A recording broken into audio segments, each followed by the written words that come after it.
விஜயநாராயணன், நாங்கள் இந்த வழக்கில் ரிமாண்ட் செய்ய போவதில்லை என்று தெரிவித்தார். ரிமாண்ட் என்றால் அவரை தற்போது கைது செய்திருக்கிறார்கள். அவரை முறைப்படி சம்பந்தப்பட்ட நீதிமன்றத்தில் ஆஜர்படுத்தப்படி சம்பந்தப்பட்ட நீதிபதி முன்பு ஆஜர்படுத்தி அதற்கு முன்பு ரிமாண்ட் செய்யப்படுவது வழக்கம். அதனால் அதற்கு நாங்கள் செய்ய போவதில்லை என்று தெரிவித்தார். தொடர்ந்து காவல்துறை விசாரணைக்கு முதல்நிலை ஸ்டாலின் அந்த காவல் நிலைய ஜாமீனிலே விடுவிக்கப்படுவார். அதாவது அந்த சம்பந்தப்பட்ட காவல் நிலையத்துக்கு சென்று போன அங்கு ஆஜர்படுத்தப்பட்டு அங்கேயே ஸ்டேஷன் பெயர் என்று சொல்வார்கள், அதிலேயே விடுவிக்க வேண்டும் என்று அவர் தலைமைகளுக்கு தெரிவித்து நீதிபதியும் அதை ஏற்றுக்கொண்டு அந்த ஸ்டேஷன் பெயர் என்று சொல்லக்கூடிய அந்த ஸ்டேஷன் பெயரை விட சொல்லியிருக்கிறார். அது மட்டும் இல்லாமல் உதயநிதி தஞ்சாவூர் கிளப்பினர் காவல்நிலை விசாரணைக்கு விடுவிக்கிறார் என்றதை அடுத்து நீதிபதி விசாரணைக்கு என்று விடுவிக்க வேண்டும் என்றும் அவர் தெரிவித்திருக்கிறார்.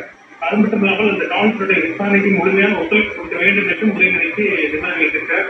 ஆக அந்த அழைப்பு செல்லப்பட்டாலும் அந்த சம்பந்தப்பட்ட காவல் நிலையத்தில் அந்த வழக்கு பதிவு செய்யப்பட்ட அந்த கௌரி என்பவர் புகாரின் அடிப்படையில் தஞ்சாவூர் காவலர்களில் வழக்கு பதிவு செய்யப்பட்ட அந்த காவல் நிலையத்தில் கொண்டு செல்லப்படுவார். அங்கேயே அவர் ஜாமீனில் விடுவிக்கப்படுவார்.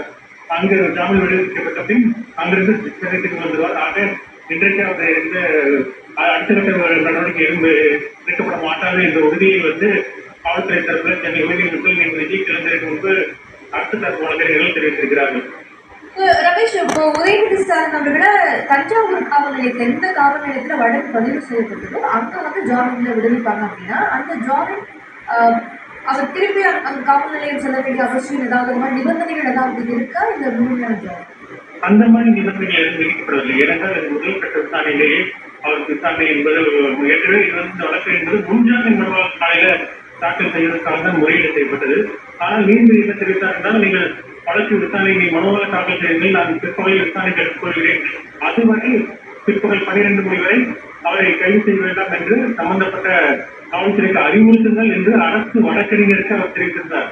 ஆனால் அதையும் மீறி காவல்துறை அவரை கைது செய்து தஞ்சாவூர் கிளைக்கு சென்றது. இந்த நிலையில்தான் மீண்டும் அந்த வழக்குக்கான அந்த கோப்புகள் எல்லாம் நீதிபதியிடம் சேர்ப்பது காலதாமதத்தை அடுத்துதான் இன்னைக்கு தற்போது அந்த 2.5 மணிக்கு விசாரணை என்பது நடந்தது.